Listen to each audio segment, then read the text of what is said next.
Sydney کے بونڈی ساحل پر firing کے گرفتار حملہ آور پر فرد جرمائت۔ آسٹریلین پولیس کے مطابق حملہ آور پر دہشت گردی سمیت 50 الزامات ہیں۔ واقعے میں 15 افراد ہلاک اور 40 زخمی ہوئے تھے۔ حملہ کرنے والے 2 افراد میں سے ایک موقع پر ہلاک جبکہ دوسرا گرفتار ہوا تھا۔ حملے کے دوران ہلاک ہونے والے شخص کی شناخت ساجد اکرم کے نام سے ہوئی۔ ملزم بھارت کی ریاست تلنگانہ کے شہر حیدرآباد سے رہائشی تھا۔ گرفتار ملزم کا بیٹا نوید اکرم آسٹریلیا میں ہی پیدا ہوا تھا۔ ٹرمپ کا نیا سفری وار، مزید 20 ممالک کے شہریوں پر پابندیاں، اطلاق حکم جنوری سے ہوگا۔ طلبہ اور اہل خانہ بھی زد میں آئیں گے۔ نئی policy Afghan special immigrant visa holders پر بھی لاگو۔ مکمل پابندی والے ممالک میں شام، جنوبی سوڈان، نائجیریا، مالی اور برکینا فاسو شامل۔ امریکی میڈیا کے مطابق فلسطینی اتھارٹی کی سفری دستاویزات پر بھی قدغن۔ جزوی پابندیوں کی فہرست میں انگولا، سینیگال، تنزانیہ، زمیبیا سمیت 16 ممالک شامل۔ افغان واقعے کے بعد ٹرمپ کا تیسری دنیا سے نقل مکانی روکنے کا اعلان۔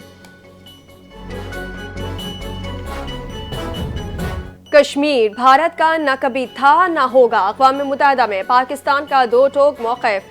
سلامتی کونسل میں بھارتی بیان کا سخت جواب دیتے ہوئے کہا، جموں کشمیر عالمی سطح پر تسلیم شدہ متنازع علاقہ ہے۔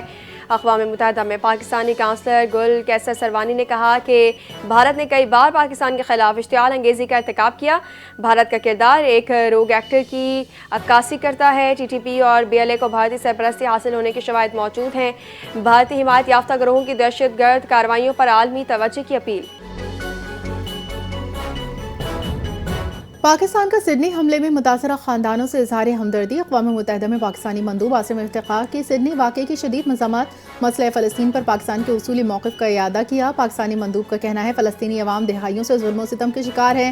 غزہ میں جنگ بندی معاہدے کے دوسرے مرحلے پر فوری عمل درآمد کا مطالبہ۔ اسرائیلی قبضے کے خاتمے اور 2 ریاستی حل میں رکاوٹ بننے والی یہودی بستیوں کی مخالفت۔ غزہ میں مکمل محفوظ بلا روک ٹوک انسانی امداد کی فراہمی پر زور۔ غزہ اور مغربی کنارے میں مظالم پر اسرائیل کے احتساب کا مطالبہ۔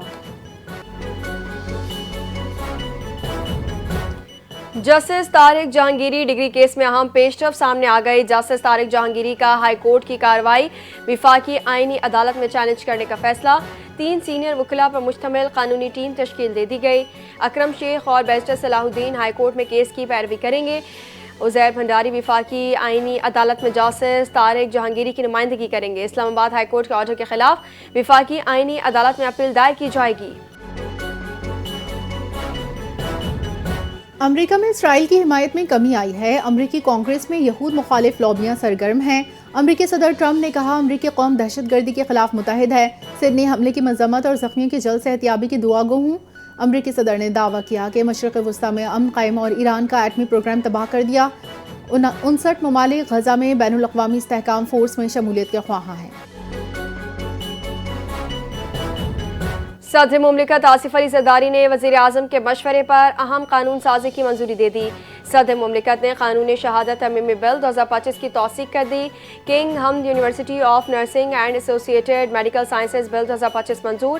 National Commission for Minorities Rights Bill 2025 کی بھی منظوری دے دی گئی۔ دانش اسکولز اتھارٹی بل 2025 صوبائی مشاورت کے لیے وزیر اعظم کو واپس بھیج دیا۔ صوبوں میں دانش اسکولز کے قیام کے لیے پیش کی مشاورت ناگزیر قرار۔ کراچی کے نالوں میں گر کر ہلاکتیں نہ تھم سکیں۔ کورنگی کبڈی گراؤنڈ کے قریب نالے میں گر کر بزرگ شہری جاں بحق۔ سی سی ٹی وی ویڈیو میں دیکھا جا سکتا ہے اندھیری سڑک پر سائیکل پر سامان لادے شہری پیدل جا رہا تھا کہ اچانک سڑک کنارے نالے میں جا گرا۔ نالے کے اطراف حفاظتی دیوار نہ ہونے کے باعث حادثہ پیش آیا۔ متوفی کی شناخت 70 سالہ کالے خان کے طور پر ہوئی جو زمان ٹاؤن سیکٹر 34 کا رہائشی تھا۔ لاش کو ضابطے کی کارروائی کے لیے جناح اسپتال منتقل کر دیا گیا۔ میاں جاوید لطیف نے فیض حمید کو قومی مجرم قرار دے دیا۔ فیض حمید پر سرکاری انویسٹیگیشن سیل کے غلط استعمال کا الزام۔ فیض حمید نے ریاست کے چاروں ستون ہلا دیے۔ نون لیگی رہنما کا دعویٰ۔ میاں جاوید لطیف کا تشدد کا الزام، بغاوت کیس میں گرفتاری کا دعویٰ۔ کرنل انعام الرحیم نے کہا کہ لاپتہ افراد کے ذمہ دار فیض حمید ہیں۔ صحافیوں کو لاپتہ کرنے کے الزامات بھی سامنے آئے۔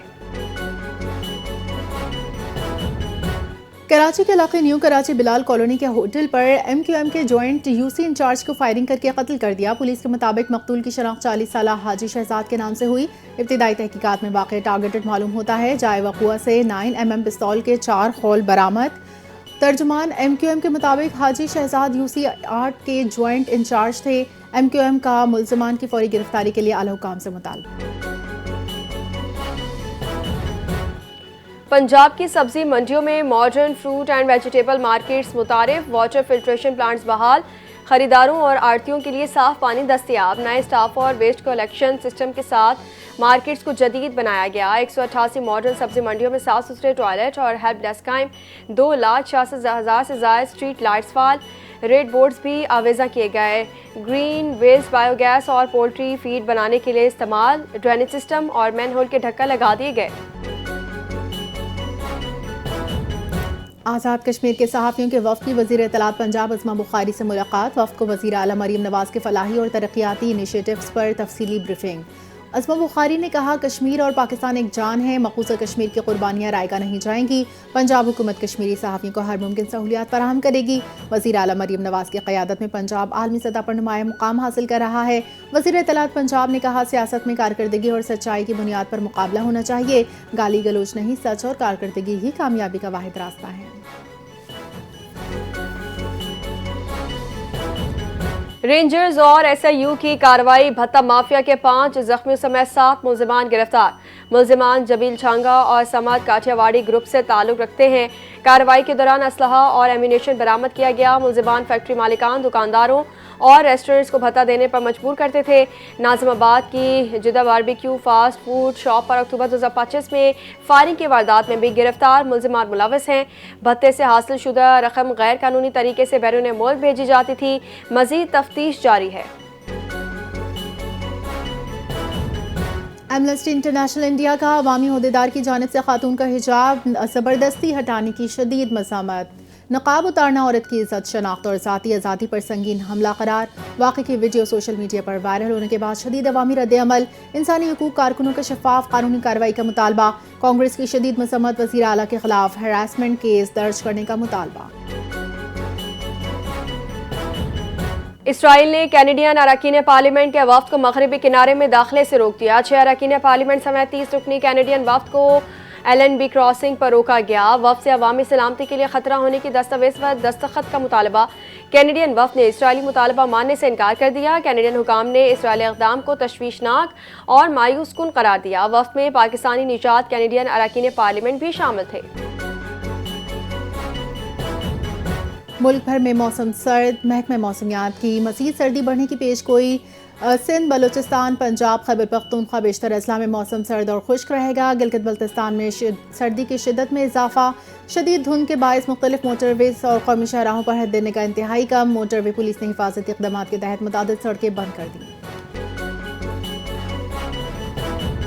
آئی سی سی T20 world cup trophy tour کا باضابطہ آغاز ہو گیا. ٹرافی ٹور کی افتتاحی تقریب بھارت اور سری لنکا کو ملانے والے مشہور ایڈم وڈ سے کی گئی. آئی سی سی کے مطابق ٹرافی ٹور کے سلسلے میں ٹرافی کل عمان روانہ ہوگی، جس کے بعد قطر، نیپال، بحرین اور منگولیا میں بھی ٹرافی ٹور کا انعقاد کیا جائے گا. آئی سی سی T20 ورلڈ کپ 7 فروری سے 8 مارچ تک بھارت اور سری لنکا میں کھیلا جائے گا. اور انڈر 19 ایشیا کپ کے اہم میچ میں پاکستان نے یو اے ای کو 70 رن سے شکست دے کر سیمی فائنل کے لیے کوالیفائی کر لیا. پاکستان نے پہلے بیٹنگ کرتے ہوئے مقررہ 50 اوورز میں 9 وکٹوں کے نقصان پر 241 رنز بنائے. احمد حسین 65، سمیر منہاس 44 اور حمزہ ظہور 42 رنز بنا کر نمایاں رہے. متحدہ عرب امارات کی ٹیم پاکستان کی جانب سے ملنے والے 242 رنز کے ہدف کے تعاقب میں 171 رنز بنا کر ڈھیر ہو گئی. پاکستان کے عبدالسبحان نے 4 وکٹ حاصل کی.